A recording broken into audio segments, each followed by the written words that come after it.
Rama, Hare Hare, Hare Krishna, Hare Krishna.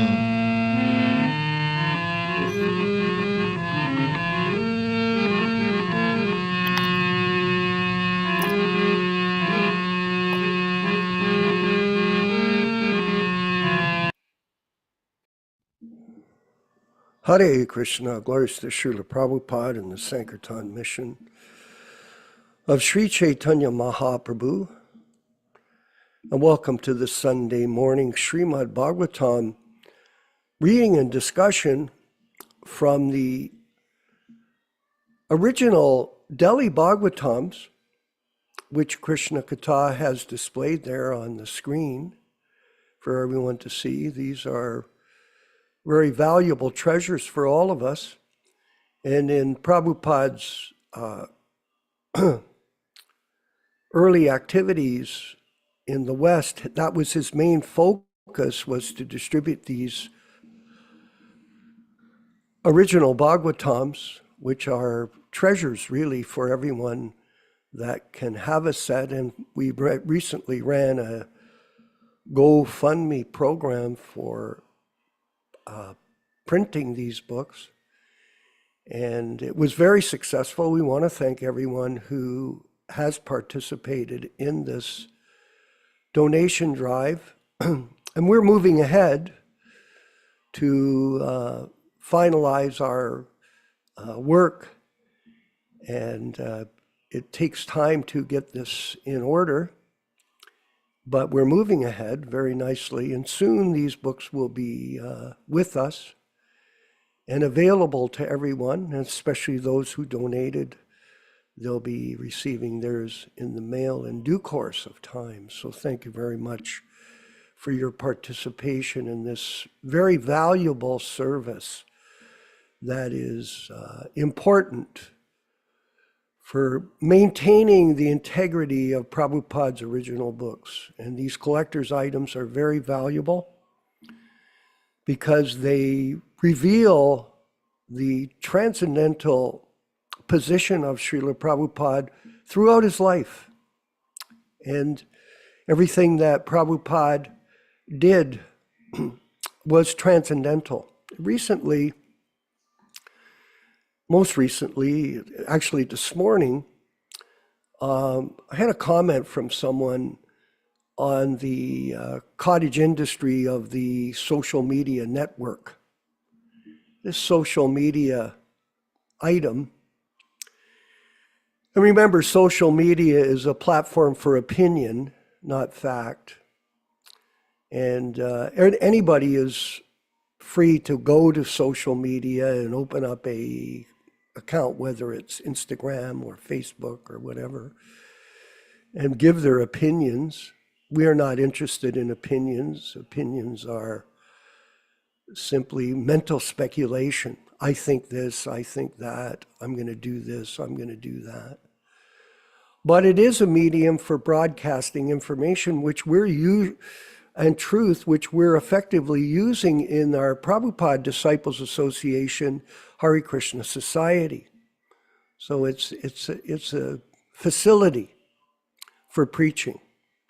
And we can reach, and we are reaching thousands of people monthly with this medium and helping them to get a clearer understanding of who Śrīla Prabhupada is and how we should follow him and his instructions. Because this particular person this morning, they said to me, or they wrote to me, or to the public, let's say, because these posts are public, they said, well, more important than Prabhupada's letters, more important than Prabhupada's lectures, more important than Prabhupada's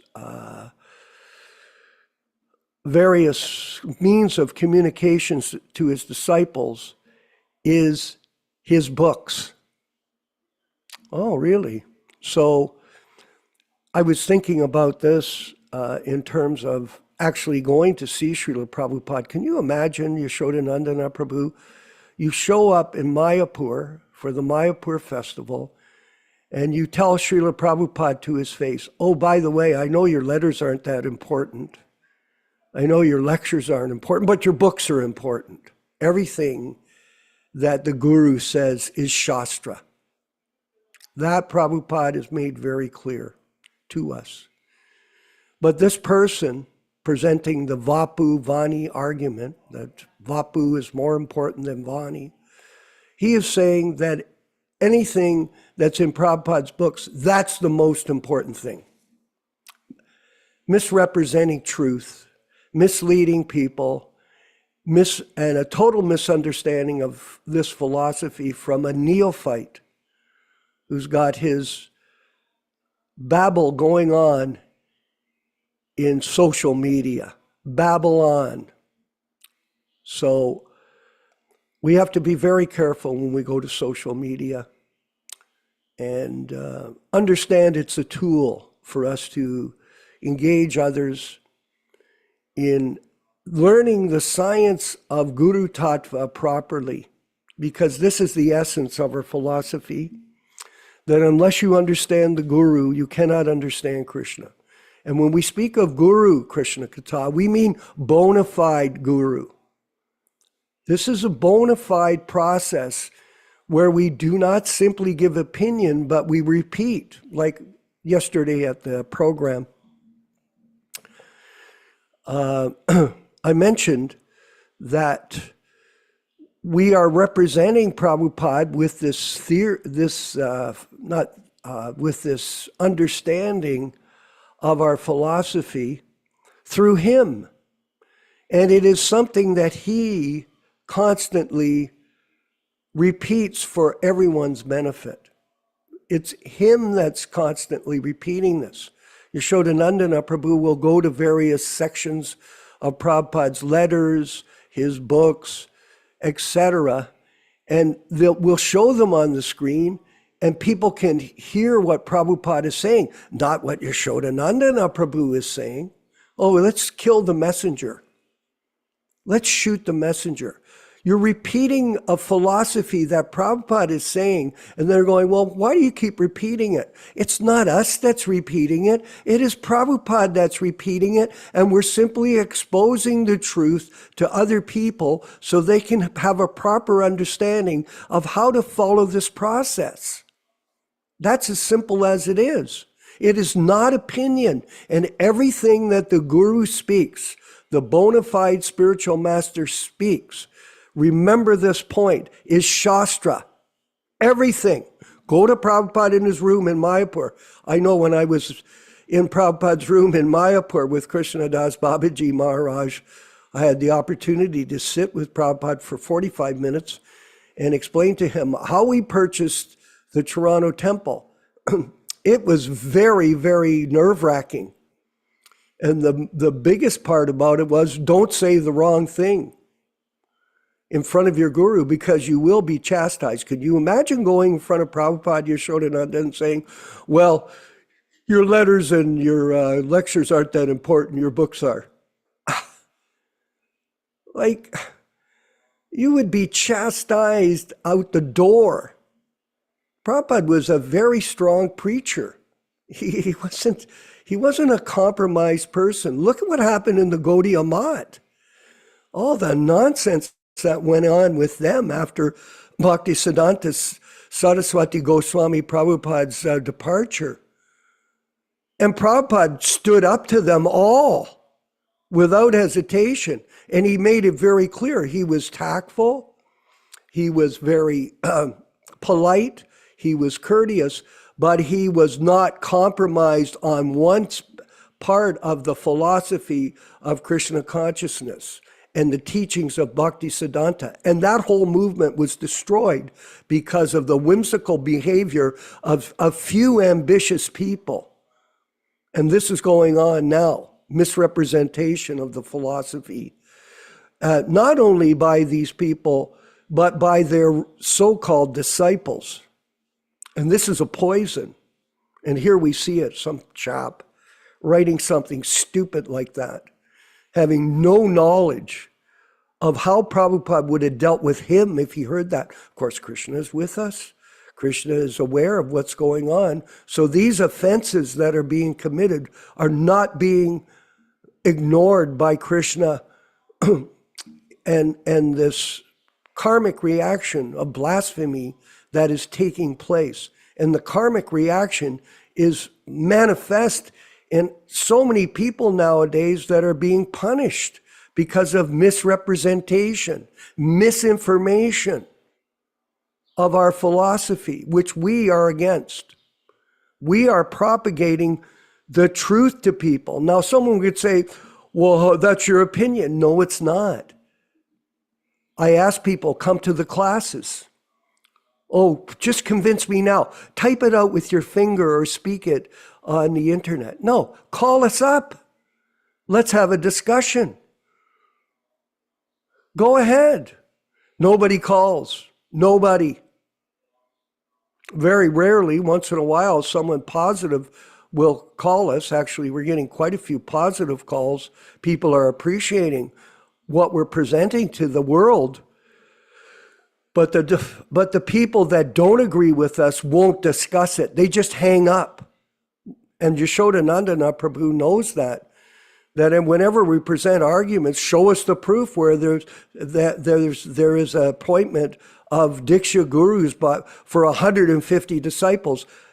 Oh, I can't talk to you anymore. Goodbye. And they hang up because they have no proof. They're just speculating, concocting based on profit, adoration, and distinction of themselves and their so-called compromised members. This is a very important point. And people have to know this. So that's why we're repeating this every week. And at this opening segment, I go through it because I want everyone to understand that this is our legacy mission. Our mission is to protect the legacy of Śrīla Prabhupāda in his books, in his lectures, in his letters. No other way. And if people want to speculate or compromise or remanufacture like they are, the so-called ISKCON gurus are just making things up, then this is a great disservice to our spiritual master and our disciplic succession. And Krishna Kata, we will not stand for it, correct? We will not. We will stand up and speak the truth, not fight. Yeah, it's a philosophical war, let's say. But it is not a physical war. We are simply performing our devotional service with great pleasure. There's a great solace in serving the spiritual master and protecting his legacy. And we're going to go forward here now with our readings of the diary, which are very interesting. We're at Thursday, July 8th, 1965. So Prabhupada is preparing now. He's moving along in these passages. Now look, see this, July 6th, July 7th, nothing. But he has one comment here in Thursday the 8th, to see Chokshi at 12 noon. So he's taking his appointments. He's writing down his appointments. That's what we're doing, our group. And on July 9th, he's going to see the manager, bank manager, Mr. Chokshi, and he's got his passport. On Saturday the 10th, at 3 p.m. to phone Sri Brajjal Seth, and at 4 p.m. to see Gokul Das Somaya. Okay. And it's interesting. You can't see it. I didn't photocopy it. But he's crossing off what he achieves after he finishes it. This is, everyone does that. Prabhupada is using this very simple system. Write it down. To write it down means to remember, Prabhupada said. So if you write it down, you'll remember it, you'll carry it out. If you don't write it down, you may forget. Sunday on the 11th, 8 a.m. to phone Tarachand Gupta. So, and here we are. Look at how beautiful this is. I'm going to show you these photos of Prabhupada's passport. Well, here it is. And look at that picture of Śrīla Prabhupada, so serious. Above and top right, Śrīla Prabhupada experienced no difficulty in obtaining his passport, and with the help of his friend and sponsor, Krishna Pandit, it was issued to him on June 10th. So this was the first time that Prabhupada was going to travel overseas. So this passport was a great move for him forward in his determination to carry out the order of his spiritual master. And here we have the further pictures of the passport. And there you are. Just see that, citizen of India. And these are great documents for us to study. Look at on June 9th.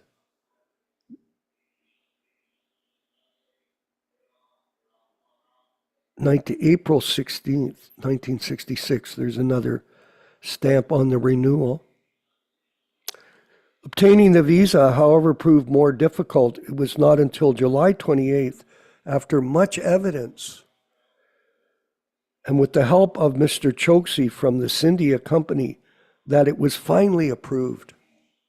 So Krishna is his hand in these dealings. And look at that. Very important document for us to see and connect the dots, how this whole mission has evolved through the hard work of our spiritual master. Connect the dots, everyone. Don't walk around and think, oh, I don't know anything, I'm just going to go and chant. No, learn. And here we have Monday the 12th, at 6 p.m. to meet Mr. Pandiwala. He's a chartered accountant, Bungar Brothers Private Limited, Netaji Subhas Road, Calcutta. Calcutta, very interesting city. I must say that. I used to stay at the, when I go to Mayapur, I'd stay at the house of the president of the Chamber of Commerce for Calcutta, B.K. Nahata. And he was a friend of mine. I stayed there for many years, right next to the Chaitanya Mat of Bhaktisiddhanta's mission. Wednesday the 21st, Mr. Flex was purchased at rupees 1. And on Friday the 23rd, passport with Chokshi for showing Punjal. Okay. And on Saturday, the 24th of July, sleeping berth 1865 for Haworth Reserve, ticket number 49031. Paid rupees 42. Reservation ticket. Train starting at 1900 hours. He's not sure, but pretty sure. On July 22nd, P form numbers 63753, passport number 11012, Reserve Bank of India. And on Wednesday the 28th, rupees 25, remitted by MO for Gorchand Goswami before leaving for USA, June, July, August, September to October 5th. My P form and visa for USA obtained by Chokshi. And on Thursday the 29th, Śrīla Prabhupāda's diary, insert Dakwar delivered one package of books, Śrīmad-Bhāgavatam 35, book by Universal Book House, Dadar to Calcutta under PWB. From Dadar, FH to pay rupees 750. So constantly distributing books back then, on his own, by the way. So that's why he introduced book distribution as one of our means of survival, developing the ISKCON movement, was to sell his books. That's what he did. So we're going to do that with the Delhi Bhagavatams. all of our branch offices, are going to have these books available for people in their local areas so they can treasure them after they purchase them from them. And here we go to, these are the rooms that were rented by Śrīla Prabhupāda. Now, let's study this very carefully. Vijay Pandit, look at that bed. See that bed there? The rooms at Radha-Dharma are rented by Śrīla Prabhupāda. The double doors on the right lead to Śrīla Prabhupāda's kitchen. There's his bed there. Yeah, there's the double doors. They're leading. Above left, Śrīla Prabhupāda's bed in the living room. Inside the kitchen from its window, Śrīla Prabhupada could see the samadhi of Śrīla Rupa Goswami. And going down there, to the left there, please. Yeah, look at this seat. Solid wood, no cushions. No big Vyāsasan. Hey, Krishna Katha? Look at that. Just imagine yourself in that room. Just see yourself there in front of your spiritual master sitting on that chair. And we have that wonderful pictures of Yaśodā-nandana Prabhu with Prabhupada at the Radha Damodar Gardens hearing those lectures later in time where Prabhupada visited there and spoke. So Yaśodā-nandana Prabhu, of course, has seen these rooms in real life. And he shares so many wonderful pastimes with all of us. This is the blessing of the bona fide disciples of Śrīla Prabhupada, not the mental speculators, the mental concoctors, that Vani is not very important. What Vapu is, that is complete hypocrisy. So the receipt of the money order sent to Gaurachandra Goswami, as mentioned in the letter opposite, it was pinned to the diary on July 28th. So we're going to stop now and we'll move forward with the discussion and reading of the Delhi Bhagavatams. All glories to Śrīla Prabhupada and the Sankirtan mission of Sri Chaitanya Mahaprabhu. Jaya Radha Madhava Kunja Bihari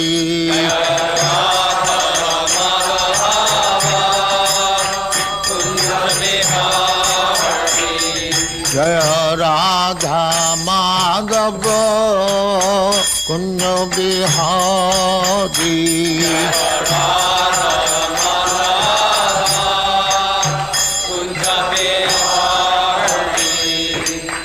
Yaśodā-nandana Brajajana Ranjana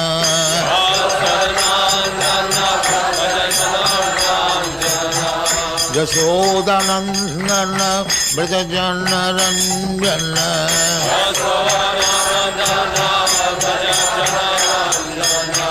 Jamuna Tira Banachari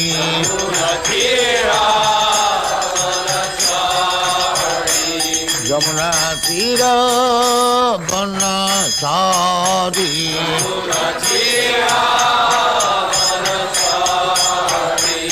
Jaya Radha Madhava Kunja Bihari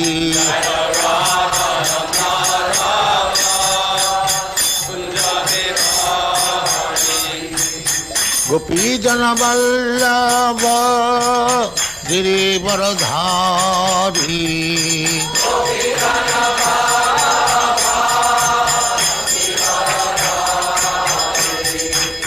Gopi Jana Vallabha Girivaradhari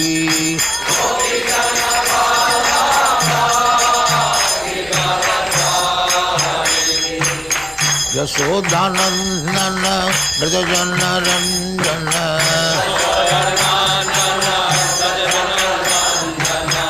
Yaśodā-nandana Brajajana Ranjana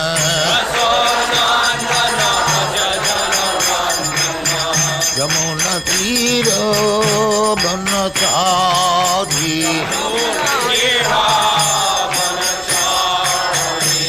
Yamuna Tira Banachari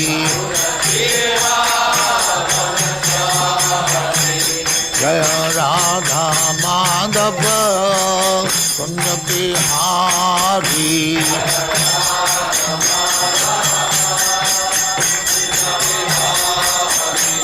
Jaya Radha Madhava Kunda Bihari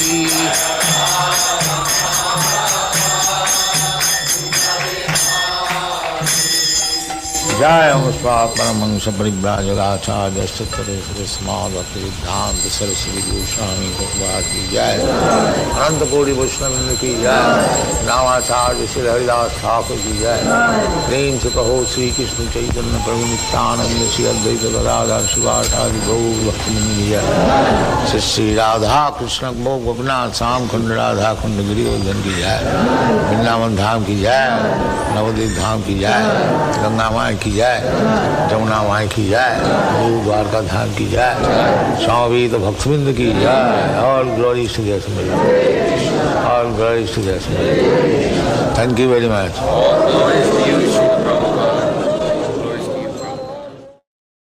ओम नमो भगवते वासुदेवाय ओम नमो भगवते वासुदेवाय Om Namo Bhagavate Vasudevaya. O my Lord, Sri Krishna, the son of Vasudeva, the all-pervading personality of Godhead, I offer my respectful obeisances unto you from Śrīmad-Bhāgavatam 1:1:1. Narayanam namaskrityam Narayanam namaskrityam Naram cheva narottamam Naram cheva narottamam Devim saraswatim vyasam Devim saraswatim vyasam tato jayam udirayet Tato jayam udirayet. One should utter the means of conquest, Śrīmad-Bhāgavatam, after offering respectful obeisances, 1, to the personality of Godhead, Narayana, 2, to the Nara-Narayana Rishi, who is the supermost human being, 3, to the Mother Saraswati, the goddess of learning, then 4, to Śrīla Vyāsadeva, the author. Welcome everyone to this reading and discussion, sometime called a class, on the Śrīmad-Bhāgavatam. Today, as we do every week, we will be reading a few selected verses from the first canto, second chapter, which explains the meaning and the benefit of hearing this great, powerful, transcendental literature. Thank you, Krishna Katha Prabhu, for displaying these Bhagavatam verses. Shushrushoho Shraddadhanasya Vasudeva Katharuchihi Syan Mahat Sevaya Vipra Punyatirtha Nishevanat. O the twice-born sages, by serving those devotees who are completely freed from all ranges of vice, a standard of great service is done, and as the result of such great service, affinity in the messages of Vasudeva is made possible. Text 17.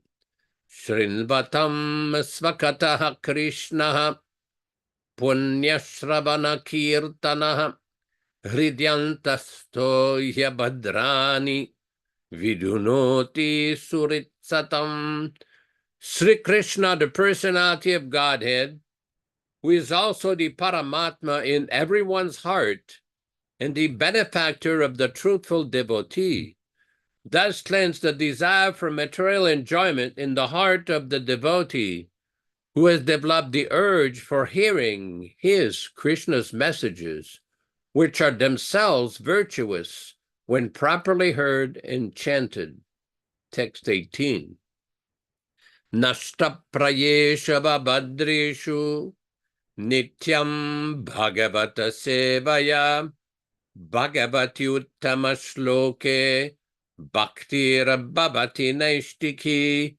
By regular attendance in the Bhagavatam class, or rendering service unto the pure devotees, all that is inauspicious in the heart of a candidate becomes destroyed almost to nil, and thus loving service unto the personality of Godhead, who is praised with transcendental songs, comes into being as an irrevocable fact. Text 19. Tadarajas-tamo bhava kamalo bhadayaschaye chetayete ranaviddham stitam sattve prasidati.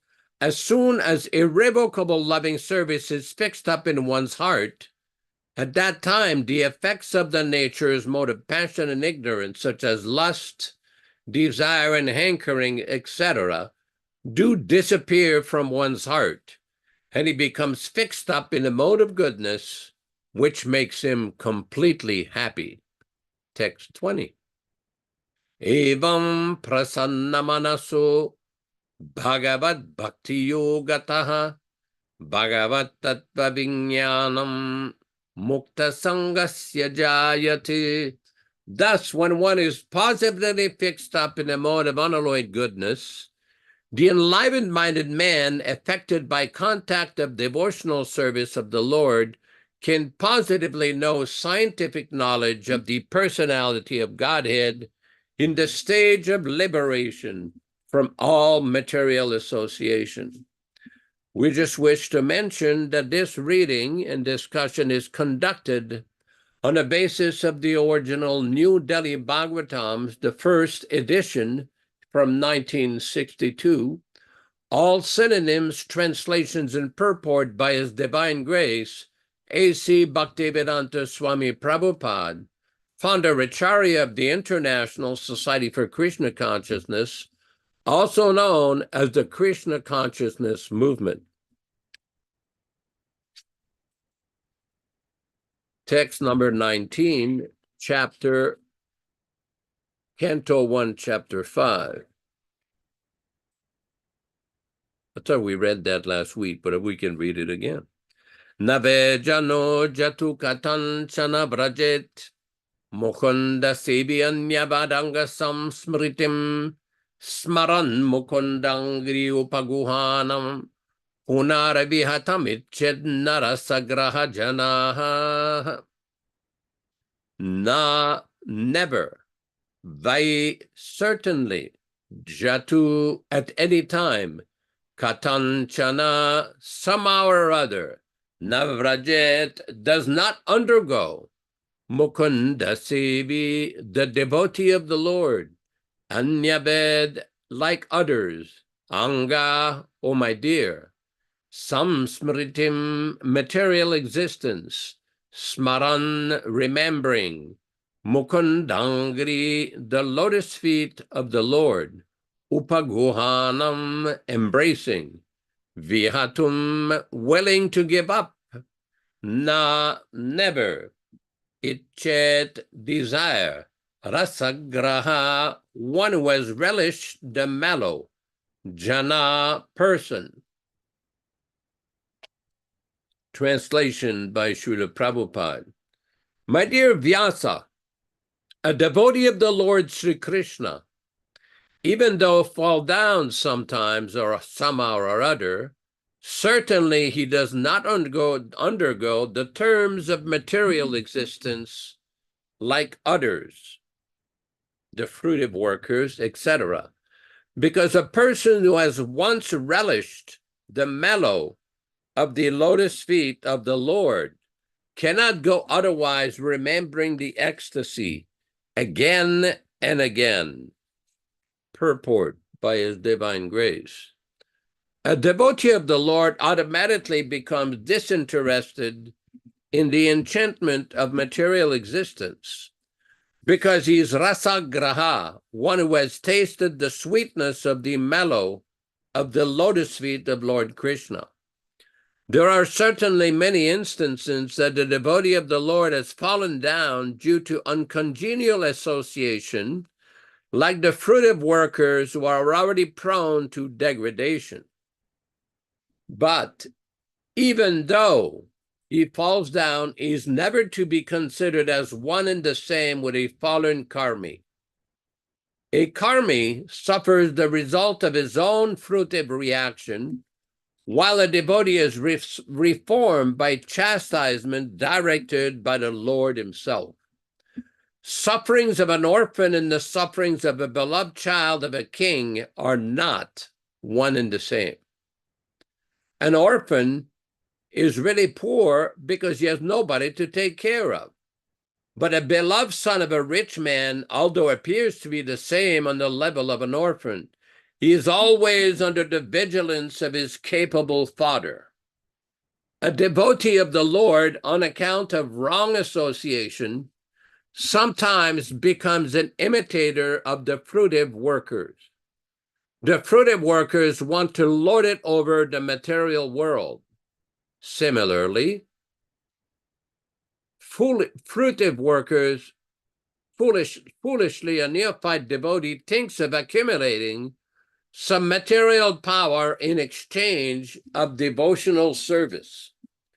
Such foolish devotees are sometimes put into difficulty by the Lord himself, as special favor by removal of all paraphernalia in material values. By such action, the bewildered devotee is forlorn by all friends and relatives, and the devotee comes to his senses again by the mercy of the Lord and is set right to execute his devotional service.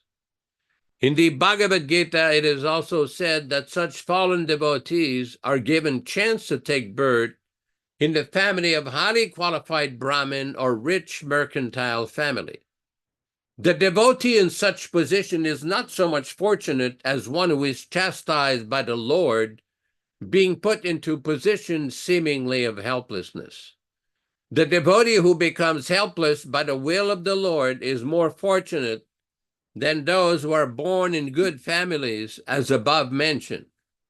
The fallen devotees born in good family may forget the lotus feet of the Lord because they are less fortunate, but the devotee who is put into forlorn condition is more fortunate because such forlorn devotees swiftly return to the lotus feet of the Lord, thinking himself helpless all around. Pure devotional service is so much spiritually relishing that such a devotee becomes automatically disinterested in material enjoyment.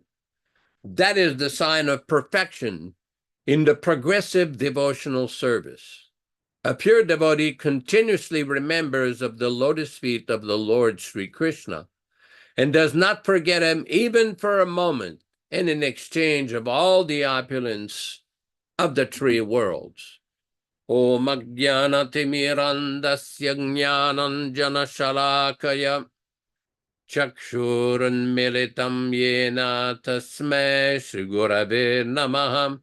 Namo Vishnupadaya Krishna Prestaya Bhutale Śrīmate Bhaktivedanta Swami Namine. Namaste Saraswate Deve Gauravani Pracharine Nirvishesha Shunyavadi Paschatya Deshatarine Bhakti Siddhanta Shishyayam Bhaktivedanta Namine Prasannaya Prashantaya Tasmai Shri Gurave Namaha. Bhagavad Vandanam Khadyam Guru Vandana Purvakam Kshiram Sharkara Yuktam Kadatehi Visheshataham Adadana Strinam Danter Idam Yachi Punah Punaham Śrīmad-Rūpa-padam bhoja-dhūlisyam janma janmani amsho bhagavatosmyaham sadadaso asmi sarvata tat kripa pikshako nityam tat preshta shadkaromishvam Sri Krishna Chaitanya Prabhu Nityananda Shri Advaita Gadadara Srivasadi Gaura Bhakta Vrindam Hare Krishna Krishna Krishna Hare Hare Hare Rama Rama Rama Hare Hare. Lord Krishna in the Bhagavad Gita described that the practice of devotional service is always beneficial. It's always special and always beneficial. Krishna explains that the practice of bhakti, even though it is not complete in one life, one does not lose anything, but is only the gainer. It would be like if you have a bank account that although you take money out, your balance never really decreases. Now, this is somewhat of a difficult concept to understand materially, but spiritually, whatever service we do for Krishna is to the eternal benefit of the practitioner. Now, this is very important because Krishna and Arjuna are having discussion in the Bhagavad Gita that what happens if one does not complete or one does not reach success, complete success. And Krishna explains, Shrimatam gehe yoga brashto bijayate. For one who is not complete in the practice of devotional service, still there is great benefit for this person. There is no loss. There is no loss or diminution on this path. This is why when we analyze the pattern of preaching of Śrīla Prabhupāda, he was always encouraging devotees and practitioners to do as much as they can to become as much Krishna conscious as they can in this lifetime. Of course, while Krishna gives assurances that one may be born in a very special family, Shruchinam Shrimatam Gehe Yoga Brashto Bijayate, that is Krishna's promise. But in this material world, we never know. There is one lecture where Prabhupada said one should try to complete in this lifetime, because in the next life, you never know what will happen. And in the Bhagavatam, in the 5th canto, the example of Bharat Maharaj is very instructive. Although he was a very elevated, very, very advanced devotee, because of a mistake and an attachment to a young deer, he had to take his birth as a deer. So Prabhupada in one of these conversations says, you may desire a particular type of body, but that is not up to you. That is not up to you. That is up to Krishna. This is a very important point that sometimes devotees do not quite comprehend, because there are consequences to our actions. There are consequences to our decisions. There is one lecture where Prabhupada was talking about eating, that if one overeats, automatically there will be a reaction. Even though you don't want it, you may not want the reaction, but by the laws of material nature, you will be forced to accept that reaction. And this is the problem, as we see in the Bhagavad Gita. There's very nice explanation why persons accept different kinds of bodies. Why some persons are born in auspicious circumstances, and some other persons are born under inauspicious circumstances. Let me give an example. In 1972, when we first went to Bangalore, we were invited to a very wealthy man's house for a program. So Guru Kripa Swami and myself, we did the kirtan and everything and program, and Guru Kripa spoke for some time. And afterwards, the gentleman, the very wealthy gentleman, came to us in private. He says, I have a problem. Maybe you can help me. I have one son who is graduate of Oxford University in business, highly intelligent. I have another son who is dumb, cannot read or write, cannot comprehend anything. How can this be, born in the same family, in the same city, under the same circumstances? And we explained to him that this is due to past karma, purva karma, that in this life, we obtain the body and the condition according to past prior activities. Of course, some ignorant persons or bewildered persons may not accept this, may not believe this, but Krishna in Bhagavad Gita explained, Karanam gunasangasya sadasat dyoni janmasu, that these sat asat, these auspicious good circumstances, and inauspicious bad circumstances, just like in that case, a very intelligent, both of this born in the same wealthy family, one is highly educated, highly intelligent, the other one can't practically read or write, doesn't have the intelligence to comprehend anything. Why? Why can't they be born with the same facility, with the same level of intelligence, with the same level of beauty? Because of past activities. Śrīla Prabhupāda one time was having a conversation with a religionist from a different sect. And the person said, well, we don't believe in this law of karma or rebirth or transmigration.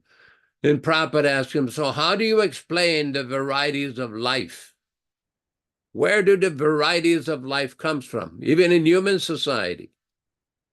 Some persons are born in a rich family. Some persons are born in a poor family. Some are born with a very high degree of intelligence. And as we've seen in the example we have just described, some are born with very meager or very little intelligence. In Sanskrit, it's called subuddhi. Subuddhi means highly intelligent, and alpa buddhi means less intelligent. Some are born very beautiful features. Some are born somewhat middle. Some are born ugly. Why can't everybody be the same?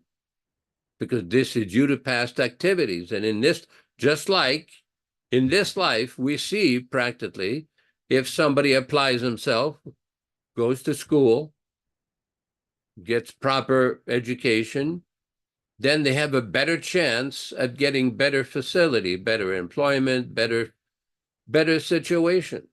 This is not a difficult thing to understand. And this is explained very nicely in the Bhagavad Gita. So to solve this problem of this constant repeated birth and death, a human being has to use his intelligence to solve the problem. Because one cannot control at the time of death, depending on the mental condition of the sukshma sharira. Sukshma means subtle body of mind, intelligence, and false ego.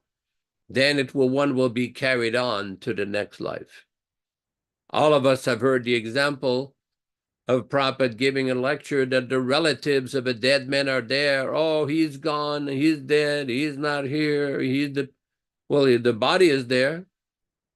If the body is just a combination of chemicals, according to some atheists or agnostics or so-called scientists, why don't you put some chemicals and revive him? So what's gone? What's gone is the consciousness. The individual soul has gone to another body according to the consciousness at the time of death. This is also explained in the 8th chapter of Bhagavad Gita, Sada tad bhava bhavitaha, that one will obtain certainly that destination that one thinks. That is why in this human form of life, one should train himself. So when the final exam comes at the time of death, one will be ready. Just like if you go to engineering school, accounting school, medical school, legal school, so many disciplines, you have to pass certain exams. You have to be certified as competent to practice in that field. And if you know you will have a big exam coming up, well, the intelligent thing to do is to study, to practice, to be ready for the exam. So this is the same thing in the human form of life. One should get himself ready for the ultimate exam. And this also applies to devotees. One devotee recently was discussing with me about various events that have taken place in the ISKCON movement, in Prabhupada's society. And he was explaining to me that do some of these leaders believe in the law of karma? Don't they know that there are consequences for their behaviors, for their neglect of children, for their abuse of women, for their abuse of Vaishnavas? Don't they think that there is no karma for this? That there will not be reaction? One cannot just wash his hands and say, well, it's not my fault, it's somebody else, it was the other group, this group, it was the other person, it was the other leader. Everybody is accountable. Everybody is accountable. One has to learn. This is the law of karma.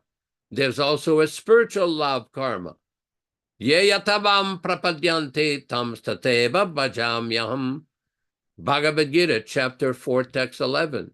As they surrender unto me, Lord Krishna says, as they surrender unto me, I reward them accordingly. So this is a very important point. Because according to the degree of surrender, the degree of purity, the degree of realization, and the degree of bhakti that one will achieve, one will get a corresponding result. We're not sahajiyas. Yesterday at the end of the class, we were discussing certain statements by Śrīla Prabhupāda about some of these Tirtha gurus, especially in places like Vrindavan, Jagannath Puri, who claim that they will teach their disciples ultimately their Siddha Deha, or their Swarup, their original relationship with Krishna. Now, those who are a little conversant with Śrīla Prabhupāda's teachings know that Śrīla Prabhupada never supported this idea of sending devotees to these so-called Swarup Siddhi specialists, whether there's some so-called Babajis, or some so-called Nityananda Vamsa, or some so-called Goswamis, or whatever they may be.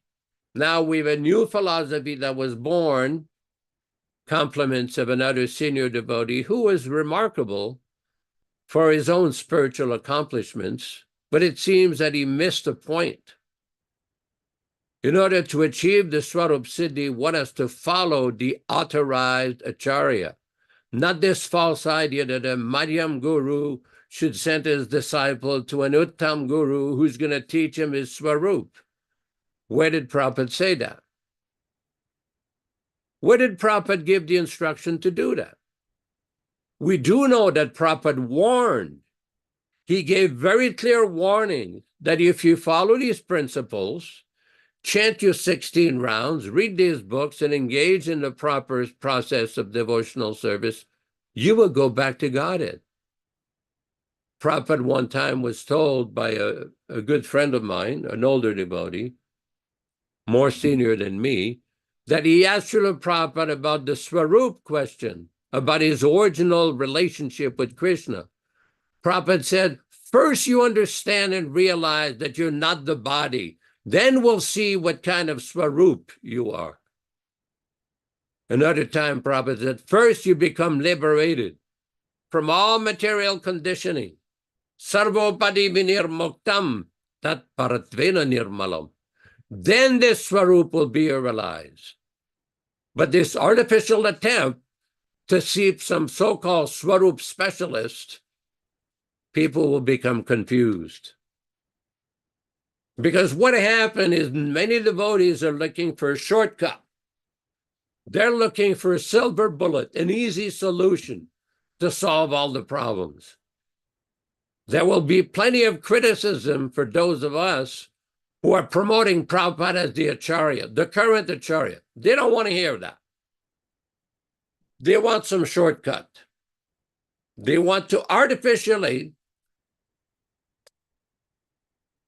present a non-realized soul, a non-liberated soul, a non-Mahabhagavata as a substitute for the real deal, for the real topmost Mahabhagavata.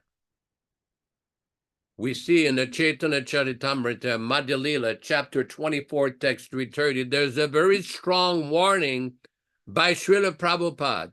Mahabhagavata sreshto brahmanove guru nrinam sarvesham eva lokanam aso puja yata harihi. Why do we worship the Acharya as good as God? This is explained from the Padma Purana, because he's a topmost Mahabhagavata.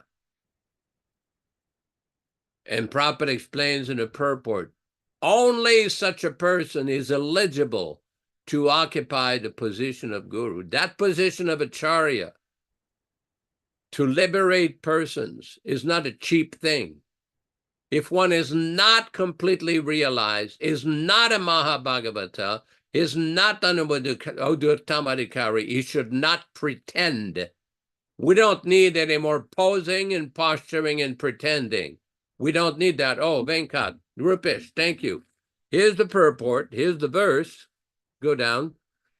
Go down in the purport section. This is the Sanskrit verse I was talking about. Let's go a little further down.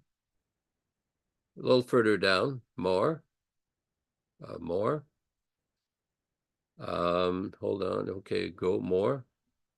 I'm trying to find the section where Prabhupada says only such a person. Further down. Here we go. Prabhupada explains, he knows how to serve the Supreme Personality of Godhead and how to respect a Vaishnava. When one has attained the topmost position of Mahabhagavata, he is to be accepted as a guru and worship exactly like Hari, the personality of Godhead. Only such a person is eligible to occupy the post of a guru. Now, this is very important because there's some people who don't agree.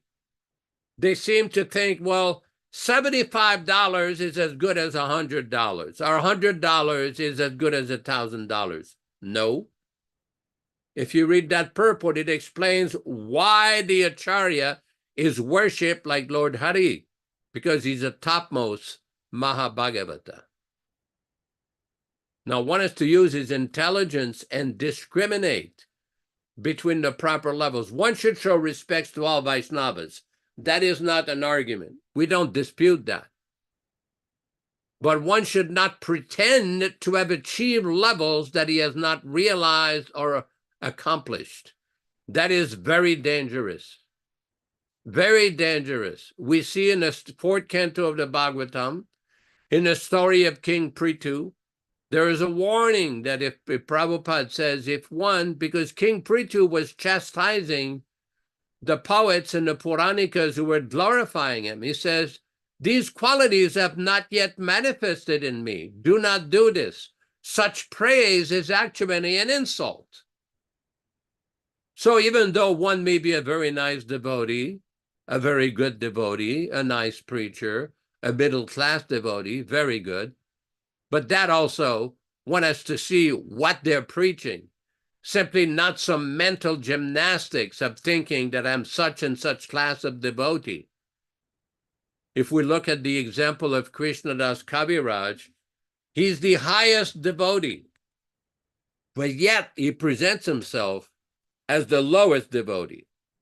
How did Chaitanya Mahaprabhu explain himself in the Shikshastakam? Tranadapi Sunichena.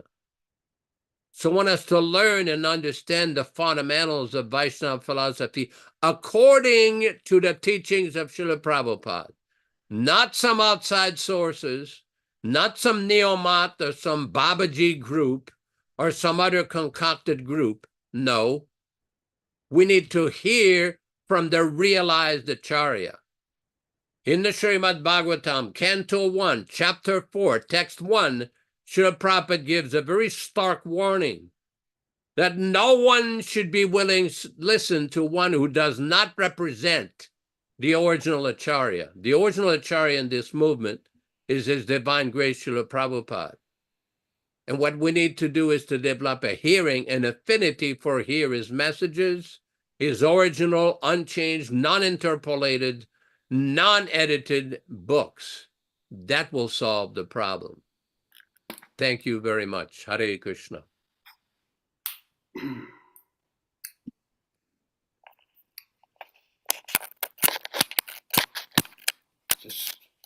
Just trying to get my microphone hooked up. Thank you very much, Yaśodā-nandana Prabhu, for a wonderful explanation of today's verse and purport of Śrīla Prabhupāda's. And it is interesting to note in the purport by Śrīla Prabhupāda that a fallen devotee is given a chance to take birth in the family of highly qualified Brahmins or rich mercantile family. The devotee is in such a position is not so much fortunate as one who is chastised by the Lord, being put into a position seemingly of helplessness. So the process of devotional service is eternally beneficial to the conditioned soul. And this is something that we should understand as a great opportunity for us to accumulate the benefits of devotional service, like putting a deposit in our devotional bank account. And that is never lost. There is a big difference between material activities, which can fail at any moment. And when they fail, everything is lost. But in devotional service, whatever you do, you never lose the benefit. It's always there with you eternally. This, of course, means you understand the nature of the self, the transcendental position of the individual, and how he or she is acting to ultimately get the greatest benefit in this human form of life. Yes, there is a big difference between material activities and transcendental activities. A big difference. And we have to take advantage of this opportunity to increase our Krishna consciousness through this process of discipline. One has to be disciplined in devotional service. And disciple means discipline. Here in this purport, Prabhupada refers to chastisement. That the devotee is blessed by chastisement, not cursed. Because it shows that Krishna cares about the person and wants to extricate him out of his confusion. And sometimes that means to learn lessons. And these lessons enlighten us on the path back home, back to Godhead. And they may be difficult lessons, yes. And all of us have experienced this. Of course, the Christians, they pray to God where they're in distress. Oh, God, save me. And then after God enters their life and somehow or other by his mercy, they're saved, they go, oh, well, that was luck. That was just by chance. No, God is with us. Krishna is with us and doing everything possible to help us, even in our distress, to wake up out of this bodily conception of life and understand that we are not this body, but the eternal servants of Krishna. And that devotional service is inexhaustible. That means it's never lost. And this life is very short. The perception of the living entity is, oh, I'll live on, nothing's going to happen to me. But that is another illusion that we're under, that conditioning that we think we'll live on and on, that time is our friend. Well, time is not our friend, time is our enemy. And we have to engage ourselves intelligently in devotional service. And in this way, get the ultimate benefit of the human form of life. I wanted to read from the Bhagavad Gita, text 40, chapter 2. This verse is very important. I'll read the translation by Krishna. In this endeavor, there is no loss or diminution. And a little advancement on this path can protect one from the most dangerous type of fear. Purport. Activity in Krishna consciousness, or acting for the benefit of Krishna without expectation of sense gratification, is the highest transcendental quality of work. Even a small beginning of such activity finds no impediment, nor can that small beginning be lost at any stage. Any work begun on the material plane has to be completed. Otherwise, the whole attempt becomes a failure. But any work begun in Krishna consciousness has a permanent effect, even though not finished. The performer of such work is therefore not at a loss, even if his work in Krishna consciousness is incomplete. 1% done in Krishna consciousness bears Vijaya Pandit permanent result.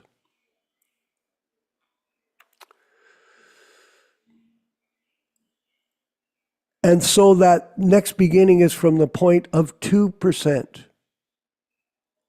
Whereas in material activity, without 100% success, there is no profit. Ajamil performed his duty in some percentage of Krishna consciousness, but the result he enjoyed at the end was 100% by the grace of the Lord. There is a nice verse in this connection in Śrīmad-Bhāgavatam. If someone gives up self-gratificatory pursuits and works in Krishna consciousness, and then falls down on account of not completing his work, what loss is there on his part? And what can one gain if one performs his material activities perfectly? Or as the Christians say, what profit a man if he gains the whole world yet suffers the loss of his eternal soul? Material activities and their results end with the body, but working Krishna consciousness carries the person again to Krishna consciousness, even after the loss of the body. At least one is sure to have a chance in the next life of being born again as a human being, either in the family of a great cultured Brahmin or a rich aristocratic family that will give one a further chance for elevation. This is the unique quality of work done in Krishna consciousness. So this is the most wonderful opportunity that all of us have to perform devotional service every day and build our Krishna conscious bank account. And at the end of life, we'll be able to take those credits, and by the mercy of Krishna, we could possibly be delivered from the miseries of this material world and this material prison house of the body. This material body is a great source of misery for the conditioned soul, but it is also a great source of opportunity for us if we properly use our time in the devotional service of the pure devotee, A.C. Bhaktivedanta Swami Prabhupāda.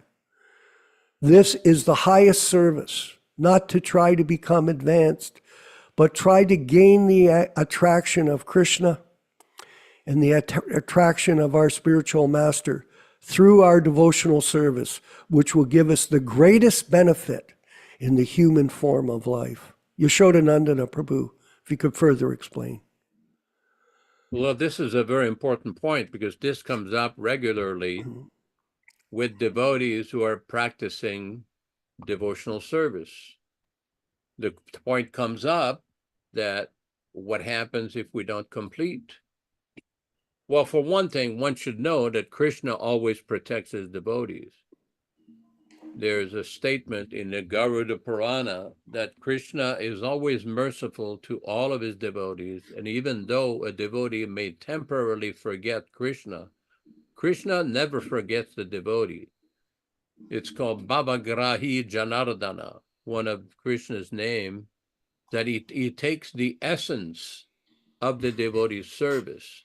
Of course, one should not use that as an excuse or a rationalization for crazy behaviors, thinking, oh, I'm a devotee, it's all for Krishna and I can do all nonsense. No, that is not allowed. Just like Prabhupada, in 1977, he found out that some group of devotees were using illicit means of raising money.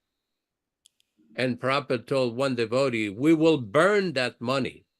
This kind of money that is acquired by illegal means, this is papi. This is sinful money. We will burn that money. There are certain occupations, certain standards that are described in the Shastra for Vaishnavas and Brahmanas and devotees. Those who are aspiring to become devotees, there are certain standards in the Shastra. So this is a very important point. And a lot of it comes back to a point that we've discussed several times in these classes and discussion, that what is a pure devotee, who is a pure devotee, and what is the proper understanding of this. I'll be reading a section from Śrīmad-Bhāgavatam, Canto 3, Chapter 20, Text 18. Canto 3, Chapter 20, Text number 18. The Śrīmad-Bhāgavatam is called the Paramahamsa Samhita, the treatise for the highest class of human beings. The Paramahamsa is free from envy.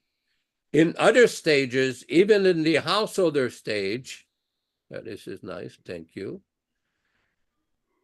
In other stages, even in the householder stage of life, there is competition and envy. But since the activities of the human being in the Paramhamsa stage are completely engaged in Krishna consciousness or devotional service, there is no scope of envy, for envy.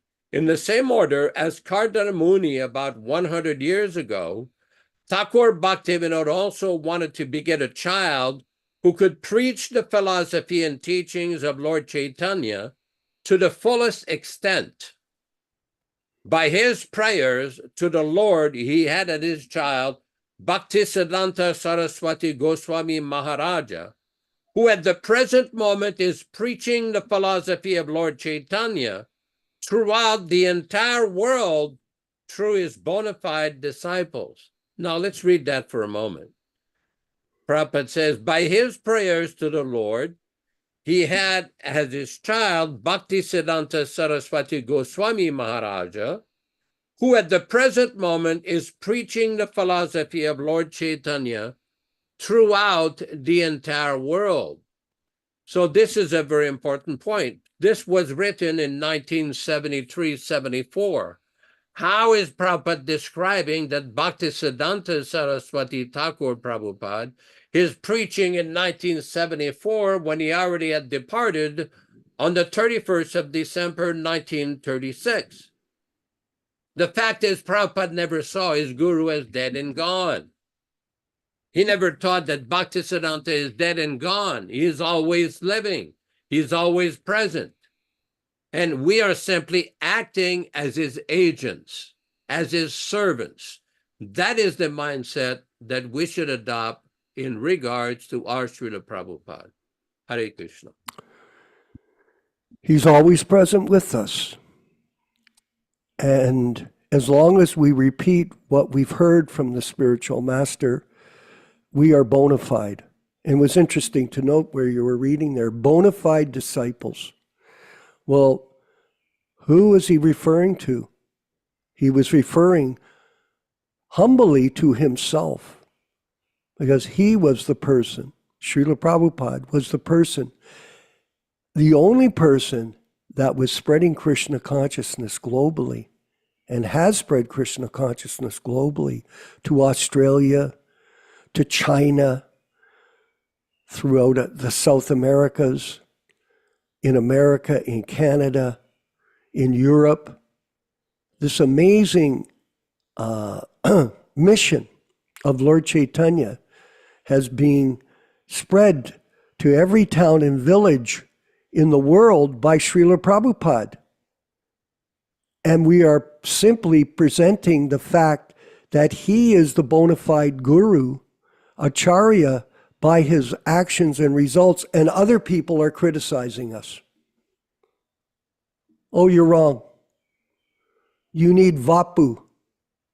You need the personal association of somebody that can tell you what to do and what not to do. When Prabhupada has explained everything in explicit detail to all of us, if we just take the time to read and study all the information that he has provided to help us get out of this material entanglement. So this chaos has entered into the transcendental mission of Lord Chaitanya, and it is our job to work seriously towards reformation.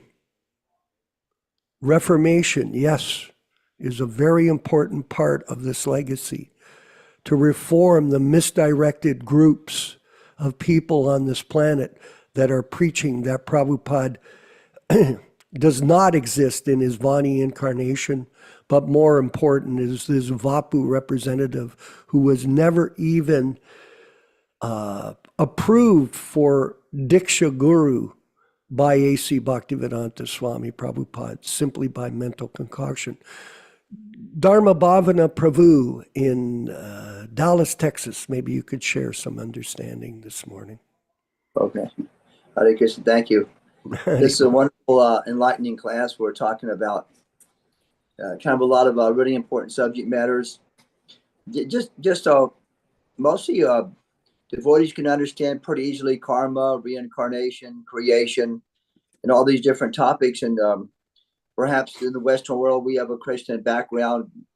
On the money, it says, "In God we trust." We can pretty easily understand the position of the Supreme Lord because of the extensive descriptions all throughout the books.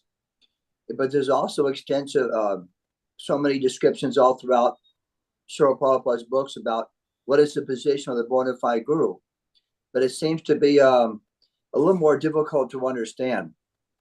I mean, I like back in the 1970s, we didn't usually speak about how the Prabhupada is the Shaktivesh avatar, he's living in the spiritual world. Perhaps we did discuss these things, but there was no challenge to it. So we just took it for granted, did our service, attend the morning and evening programs. But now there's so much debate going on. It seems like we're having these discussions so that in the future, devotees will be able to understand how special is Śrīla Prabhupada, how he is really living in the spiritual world, sent from the spiritual world to write the books. And it's really seemed like amazing that there's so many attacks on things that we should take for granted. But we're living in a very confusing world. That's all. Thank you, Hare Krishna. Yes, there's a lot of opinions about everything, and everyone by free will can have an opinion, but a fact is not an opinion. A fact is based on Shastra. It's based on Guru, and it is the responsibility of the bona fide disciples of A.C. Bhaktivedanta Swami Prabhupāda to repeat what they've heard without adulteration and change. Krishna Katha Prabhu in Sacramento. Maybe you could further elaborate.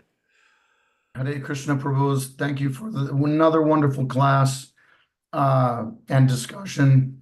Very deep realizations by both you and Yaśodā-nandana Prabhu. My only additional, I think, value add to this is that we're sometimes faced with an opportunity to choose a pretty important way that we go with how we are with other devotees. And seeing them as a Vaishnava isn't always the easiest thing, because we know that some of their choices do not align with pleasing Śrīla Prabhupāda. And so Yaśodā-nandana mentioned nicely in the first part of his discussion that we offer respects. And that's not always the easiest thing. We want to criticize, and it's our natural tendency to point fingers and find fault like that. But we are not. That is not this Prabhupada Disciples Association. We are not fault finders. We are fact finders. There's a very interesting tagline to Yaśodā-nandana's email. And I think it's important to point it out. He's researching, he's organizing, and he's conquering. Anyone that wants to really understand Prabhupada's definitive pure teachings, they should come to these classes. They should look at the old ones that are up on YouTube. There's over 300, I think, now. And then catch up. It really is an important thing. If someone is serious, right? Bona fide disciples, like you mentioned, Yaśodā-nandana. I can tell you that I was given an opportunity to become critical to a person that we know we've all pointed the finger at. We're all guilty of it. And that's the person that is named by His Divine Grace Yaśodā-nandana Dāsa, Swami, if that's the case, not sure. But I was repairing a hole in the floor at the San Diego Temple in the Krishna Lounge. It's a single room with a bathroom off to the side. And somehow or other, when I turned around, there he was in the room. And so I know from social media, which is a very powerful platform, that our god sister Govindadasi had just approached him and informed him that so many disciples of Prabhupada, so many of his godbrothers, are upset and angry with him for all these changes to Śrīla Prabhupāda's books, which is just inconceivably offensive. It's inconceivably offensive. And his adopted attitude at the time was the disease of arrogance. He smugly said, that's somebody else's problem. You talk to them. I'm no longer working for them. I think he was referring to the BBT or the GBC or whatever. Doesn't matter. The point is that why would I continue that same? We already know his reaction. So instead of me launching a finger-pointing campaign and asking him the same question, I just offered my obeisances, Vansha Kalpa prayers, and then I went back to my service, because it is my service that protected me. That's our protection. The japa chanting, the Hare Krishna mantra is our protection. Our devotional service is our protection. These are all protective layers around us that keep us remembering Krishna all the way to the time of our last breath. So the tendency is to point and criticize, but we have to resist. We have to. And just present the facts, as you and Yaśodā-nandana Prabhu have done so nicely in these classes, because when the soul hears the truth, then there's attraction. And I don't ever want to miss a single class because I am sincerely attracted. And that is why everyone comes to these classes. And that's why we are increasing the amount of devotees that log in and listen and that watch the classes later on YouTube. It's because these are the serious devotees and disciples that relish the truth, that get realization from the truth, and they feel ecstasies from the truth. They feel connected from hearing the truth. But I can't thank you both so much enough. It'll take millions of lifetimes to try to even make an attempt at how much gratitude I have for both of you doing this. And that's where we're at. It's the proper place to be, is listening to the truth and the facts and not fault finding. Thank you both, Prabhus. Hari Bol. Hare Krishna. Jai Śrīla Prabhupada. Hari Bol, glory to Śrīla Prabhupada, and thank you very much. And we very much appreciate this opportunity to serve together the mission of Śrīla Prabhupada and the wonderful opportunity that we do have to learn this process of devotional service under his direction. And in this way, all of us can feel some transcendental peace and happiness in life. I see Yaśodā-nandana, we have Canto Das from Trinidad. He's been very active, commenting on Facebook on some of our posts and attending the classes regularly. I hope his microphone is available. Maybe he can share some realizations or comments on today's program with us. Canto Das in Trinidad, I believe it is. Prabhu, are you there? Is your microphone on? We tried before. Yaśodā-nandana, Prabhu, maybe you could further elaborate on today's discussion. Microphone. It might be. Okay, here we go. Yeah. Hold on. It's working. Hold on. I'm just trying to see here. Got to get the, all right. I get to speak quite a bit of the time. I wonder if there are any other participants here. I'm trying to see who is left. I think that Puranjan is still there. Maybe you can ask him to make a few comments, or Vijay Pandit, or some more notable persons than my lowly self. Go ahead, invite somebody. Yaśoda, please. Puranjan, are you there? Is your microphone working? Hello, Haribo. Can you hear me? Haribo, yes, we can. Hi. Hi, Haribo. Yeah, I was having quite a discussion with an ISKCON type guy, and I was trying to explain what is the Bhakti Lata Bij? What does Bij mean? And Bij means the seed or the root of devotional service. But if you're worshiping someone who has a lusty Bij or a drug addict Bij or some other kind of Bij, you'll get that Bij as well. And I said, this is explaining why we've had so many deviations in ISKCON, because people are bowing down and worshiping a deviant Bij, and that is infused into their being. And then they're not pedophiles themselves, but they have sympathy for pedophiles, and they'll defend pedophiles because they've got the pedophile Bij. It actually contaminates your brain by worshiping the wrong thing. And that's happened in so many cases. And we had that here in Berkeley. Hansa Duda had the machine gun Bij. And so all of the disciples had guns, and they were all carrying guns. And they all had a lump under their shirt. That was a gun. They were carrying guns. And that did come in handy one time, however. The Jayatirtha people came to the Berkeley Temple. He had like maybe 200 people. And Jayatirtha was leading. He was dressed in a suit. All of his followers were dressed like hippies. And they said, it was about 7 o'clock at night, and they said, "Oh, there's that Puranjan guy. Let's tear him up." They wanted to attack me, So I was sitting in front of the temple on one of those lions. There were lions in front of the temple, and a couple of Hansa people were out in front with me, and they saw what was going on, and they realized that this is very dangerous for Puranjan. So they went into the temple room. There was half dozen guys. And they said, everybody out front. So they all came out front.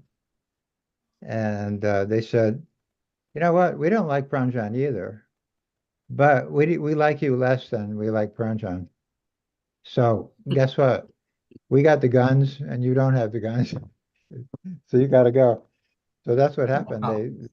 They defended me. But actually that was Krishna's arrangement at that time, you know. But anyway, the point I'm making is you don't get the Bhakti Lata Bij from someone who doesn't have it. You don't get, you know, $1 million from somebody who doesn't have it. You don't get anything from somebody who does not possess the quality. And that is the same thing with getting our spiritual Svarupa. You can't get the spiritual Svarupa from someone who can't deliver it. We had that happening at the beginning. We went to Mayapur and people were going to Lalit Prasad.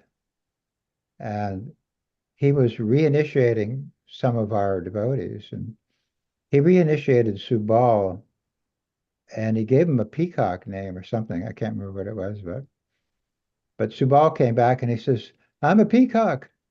And so we all started going, caw, caw, caw. Yeah, you're a peacock. Caw, caw, caw. You know, so, and then when Prabhupada found out about that, he said, no one should ever go there. He said, unfortunately, my godbrothers and even, you know, the relatives of my spiritual master, they never understood. They never understood what my Guru Maharaj was talking about. And he said they hold a grudge. They hold a grudge against my spiritual master. They hold a grudge against me. So, of course, how are these people going to give us our Swarupa or anything else? But anyway, so that's what I was trying to explain to this guy. And I think he got it a little bit, but that's where we're at. We have to try to re-explain all this stuff to people over and over again because they just have so many misconceptions. Haribol. Thank you very much. And we do appreciate everyone's participation in these programs. And we have a request for volunteers today to participate in hosting our meetings, these Zoom meetings. We do need people to help us. And we're prepared to have you trained as well. So on how to conduct these Zoom meetings and help us to continue to improve the content for everyone's benefit in the present and future, because this is a long-term plan that we have to speak out on behalf of our Guru, of his position as the bona fide spiritual master for everyone. And it is a very important service, and we need your help. Yes, we do.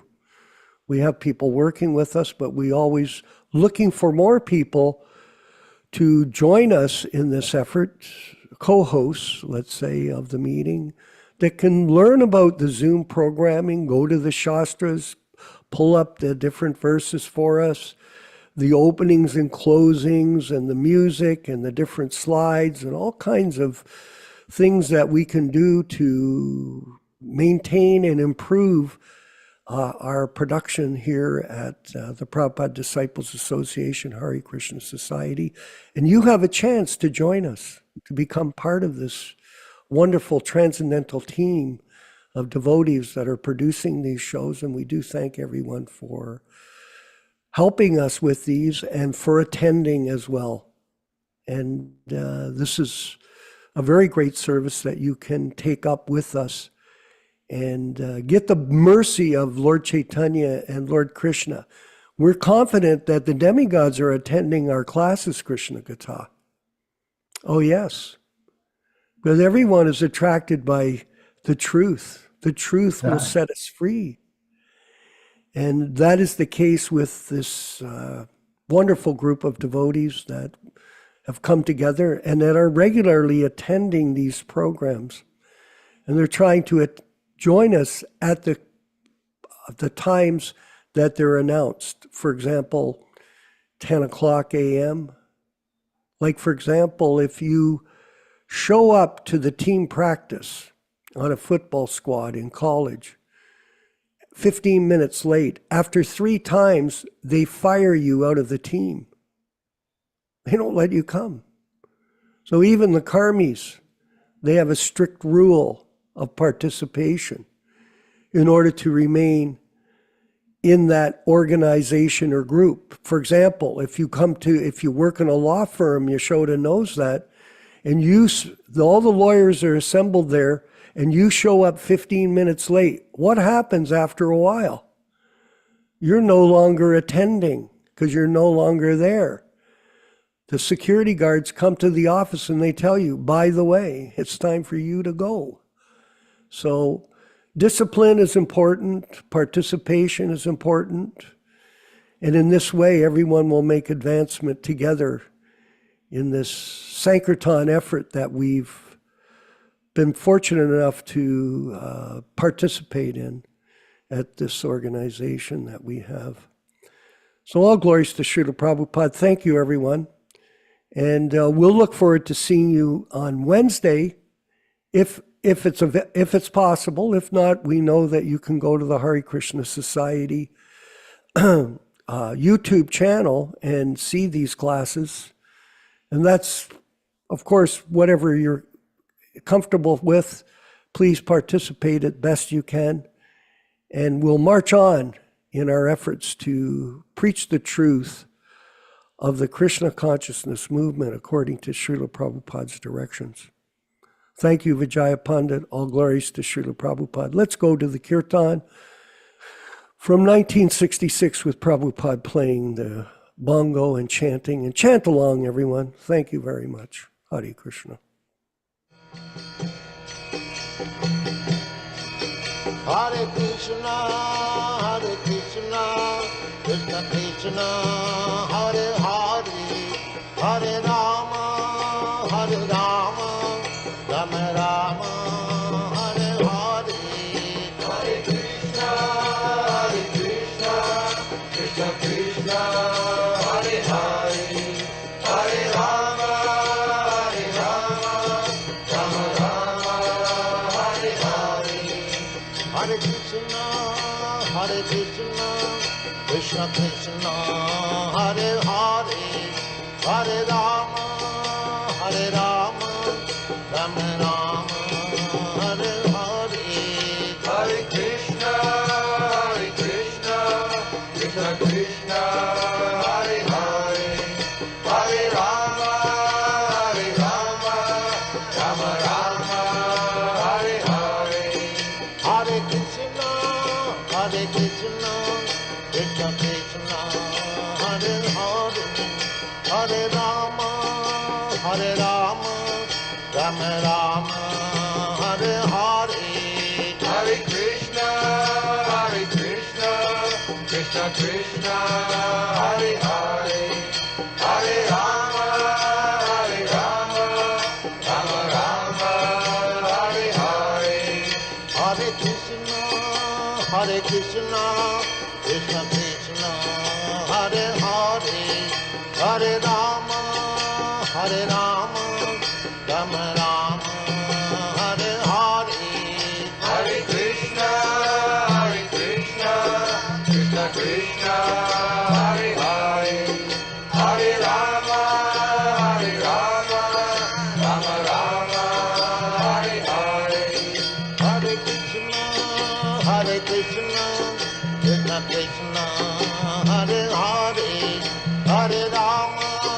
Hare Rama, Rama Rama, Hare Hare. Hare Krishna, Krishna Krishna, Hare Hare, Hare Rama, Rama Rama, Hare Hare. Hare Krishna, Krishna Krishna, Hare Hare, Hare Rama,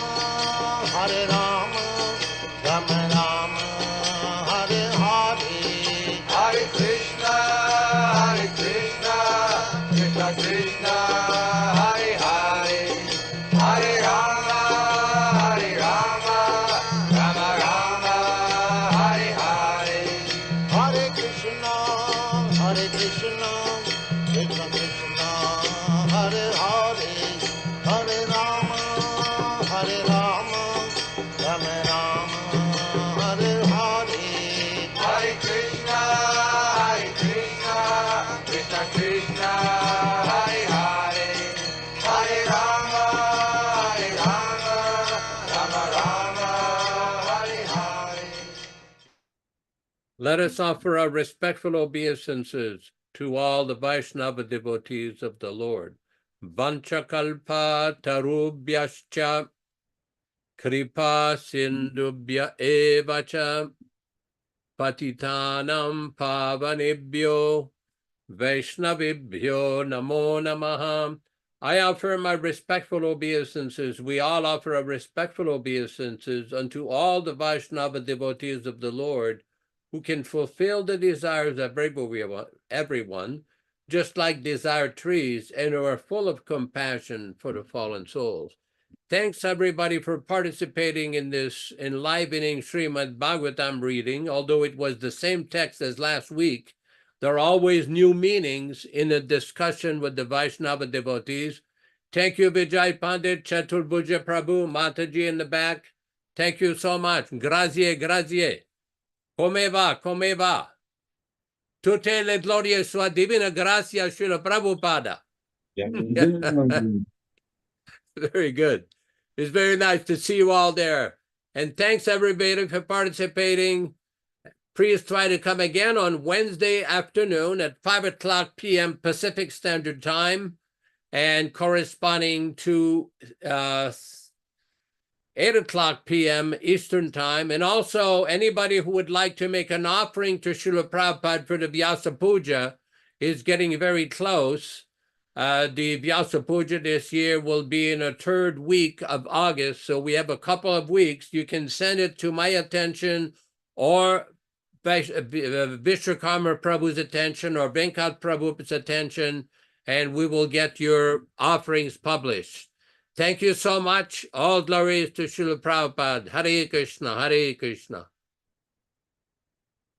Venkat said he was... Vandeham Shri Guru Shri Juta Padakamalam Shri Gurum Vaishnava Vangsha Shri Rupam Sagrajatam Sahagana Raghunathannitam Tam Sajivam Sadaitam Savadhutam Parijana Sahi